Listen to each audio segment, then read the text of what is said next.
Now more than ever, Destiny 3 looks like the most promising thing that Bungie could throw their weight behind. And I know you're going to say no way. You're going to run to the comments. You're not even going to let me get into my video, and you're going to say absolutely not, dude. Why would anybody trust them at this point? They have burned pretty much every last corner of goodwill with the public. The way they handled Destiny 2, many people have been frustrated by, from sunsetting to removing content to not really working on it that well so that they could work on Marathon, and then that has its own controversy with art theft and just not really talking about it in a way that feels honest. But I really do feel like this is their only play. And PlayStation might agree. I mean, we know that PlayStation wants live service games, and Helldivers 2 was a huge success in that endeavor, and it recently saw a huge boost in player base numbers just from an update. And Destiny's the kind of game that has proven they can do similar things. They can have big boosts in engagement and money from good content delivery. But I get it. There's so much pushback to this. Some people will say, well, it's just too late. It's been too long. You know, they should have done this a long time ago. Or you might say that they just can't be trusted. And at some level, you're right. They can't be trusted. And some of what I want to talk about is how this would actually work. I also want to talk about why. Like, why on earth should they do this? And when exactly do I think it would land? Because listen, PlayStation has a lot of studios that could come in and help. But before I get into all this, listen, if at any point during this video you like what you hear, just hit like and subscribe so you get more of my content. All right, so, the first and biggest question is a fair question. Why would they do this after they made it clear they weren't interested? Well, first and foremost, I think the Destiny franchise has pull. It's hard to argue that it doesn't when it's still talked about, complained about. People are still irritated about the fact that they didn't treat it better or do a better job with it. And, why aren't you working on Destiny 3? The fact that that keeps coming up in the conversation about Marathon shows that it still has pull as a franchise. And you have to look at the fact that it's been around for 10 years. That's a long time to have a successful live service game. I mean, there's other long-standing franchises that prove that this works. You can always kind of come back and have another go at it. And you also have to think about the fact that taking the time to really do it correctly could really benefit whatever they end up doing. I mean, this is an opportunity to build it with the right foundation and even the right engine, because all that they've learned, I mean, they've got talks about how they were almost at the brink of destruction and they barely made it. And I've continued to tell people that information is incredibly valuable. Their lowest points are as informative as their highest points. And that would, I think, really help them build the next game in the correct way.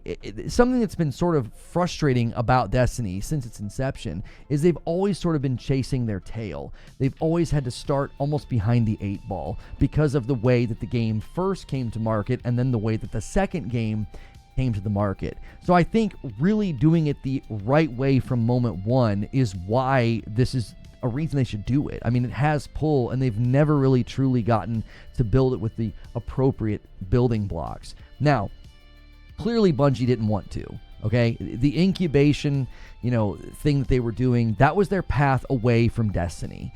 Destiny 2 was very, very hard. Some of their biggest seasons and biggest times were when they had parallel development. They had High Moon Studios helping and Vicarious Visions helping, and they were making content. And I think they decided as a company, listen, we need to move away from this. It's not something we want to sign up for again, because the Destiny 3 properly built would probably run for another 10 years if they do it right, and they may have said, we're just not interested in doing that. And then when these incubation projects get ended or shelved, a lot of people left, and one of them we do know was absorbed by SIE, but I think a lot of people are like, well, if I'm not working on this, I don't want to stick around.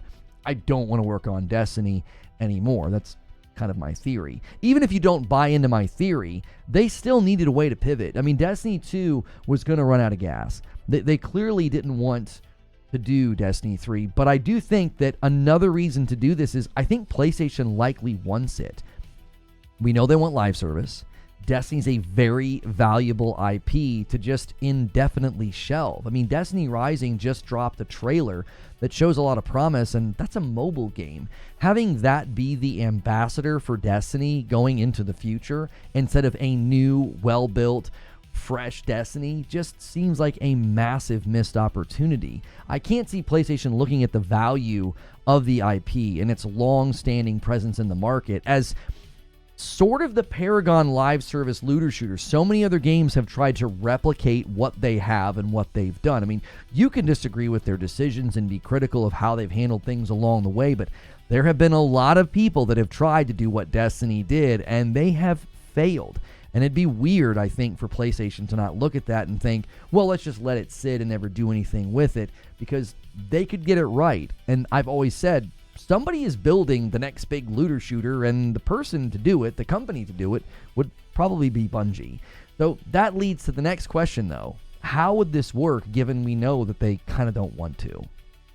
The first thing that has to be stated pretty strongly about how this would work is the leadership has to go. I mean, this is a non-negotiable at this point. If you want morale at the company to improve, if you want the actual culture at the company to turn around to a point where you could create a good product again, you got to get rid of the leadership. Marathon is probably the clearest picture we have at how dysfunctional Bungie is as a studio. This is a core problem. And it's been a core problem for years. I tried to draw attention to this in the past. People thought I had a bias in my coverage, but I was attempting to shine a light on what the company was like. And I thought that the IGN, what I call a puff piece about their misconduct back in the day, I felt like that was a pretty clear picture that the company was dysfunctional and that you weren't going to see good things come out of it. I even argued at the time that it was going to lead to other stories coming out, which we've seen this happen with people like Christopher Barrett. But then you saw the demand in Destiny go down and the morale at the company has continued to fall. Well, that's not an environment where you're going to make good work. Whatever they're working on with Destiny, whatever's going to happen with Marathon, it's not going to be good, polished, or have passion behind it. So that is the first thing that has to change. The second thing you'd have to do is just restructure. There is problems within the company's structure of just feedback. I mean, Marathon's evidence of this in that respect as well. They were ignoring feedback for 5 years. That's not just a leadership problem. That is a structural problem. Feedback should be heavily concerned and considered, because if you've got people that have been in the company for that long and they're saying this isn't going to work or we should add that being rejected, that just cannot be a healthy environment to be in. Replacing leadership and still having those structures in place where feedback can be ignored is not ideal for the future of any game. If you also look at how they stole artwork with Marathon and Showcase in Alpha, there is clearly a structural problem at the company with respect to just quality assurance and thinking through, what are we doing? What are we showcasing? What are we building? All right.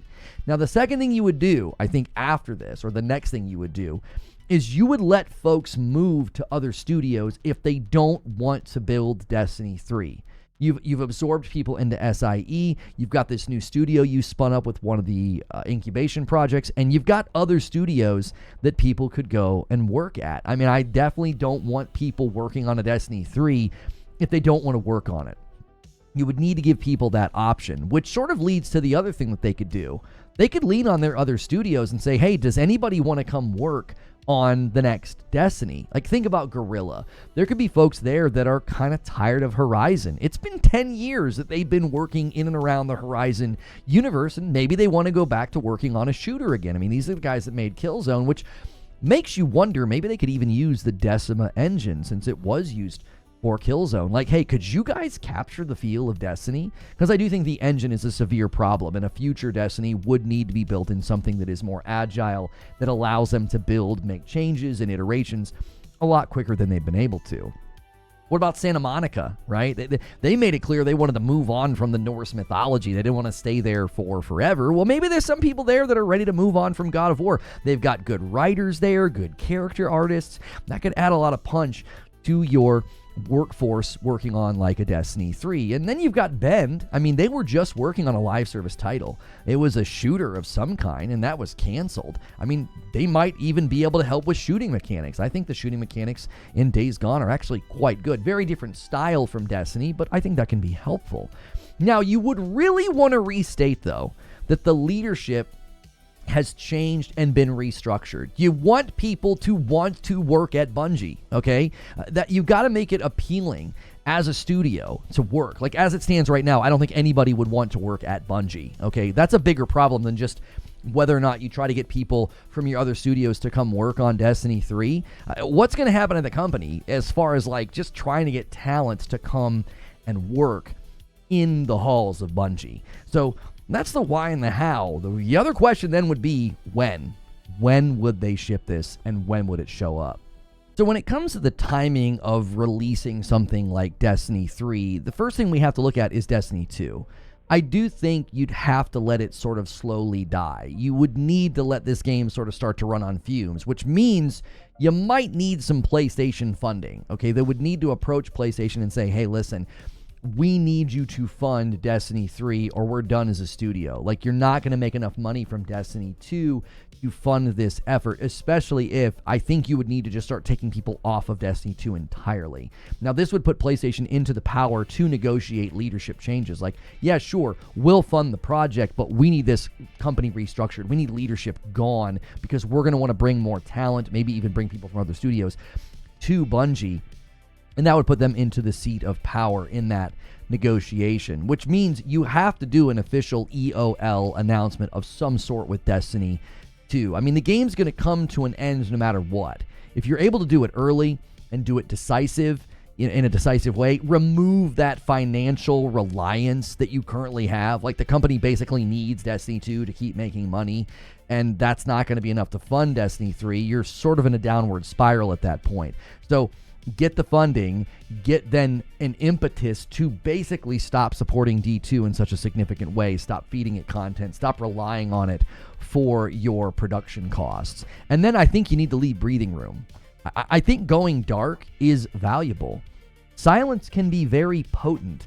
If you wait a long time and you're not really doing anything with Destiny 2, it kind of goes dark and it's running on fumes, and you say nothing, well, that Destiny 3 teaser trailer, it's going to hit a lot stronger. Instead of like trying to do this seamless thing like they did from D1 to D2, I would say take a completely different approach. And honestly, I would aim for next gen. 4 to 5 years from now, that's a good dev cycle, especially if you can get support from the other studios. 2029 or 2030, that would be enough time for folks to be ready for a new Destiny. I think people need distance from the game, not just because they're playing too much or they're like, not enjoying it anymore, but just distance to play other things so it would feel fresh when they come back. And then also lets the drama and the controversy and some of the bad will that people feel right now, well, it would be a distant memory once we're a year or two into the next gen of consoles. So I honestly think that Destiny 3 is Bungie's only shot. I mean, this is a question that I asked in one of my streams. What are they supposed to do right now anyway? Like, what do you want them to do as a company? How big they are? All the people that are working there. What are they supposed to be working on? Like, Marathon is an obvious non-starter. It's a failure. It's not. There's no way it's going anywhere. It's a disaster. If it comes to market, I'll be shocked. I'll be surprised. Destiny 2, this is just going to continue to decline. It's going to continue to make less money. Players will just naturally continue to drift. It's been in the market for so long. Franchise fatigue is hitting. Demand is lowering. I mean, that's just the natural course of things. The company's too big and too expensive to just keep operating on these two things alone. Like, they need something big. The only way to justify their size, their cost of production, keeping the lights on, keeping everybody employed, you need something big because Bungie's so big. Well, Destiny 3 is that big. It could be that big. Properly funded, properly staffed, you get people that are passionate about building the next Destiny, it could be special. Get a new engine, get new people in leadership, get new ideas, and it really could be the big thing to justify Bungie being such a big thing. But those are just my thoughts. I'd love to hear your thoughts. Leave a comment below. As always, make sure you hit like, share, and subscribe so I can see you in the next video.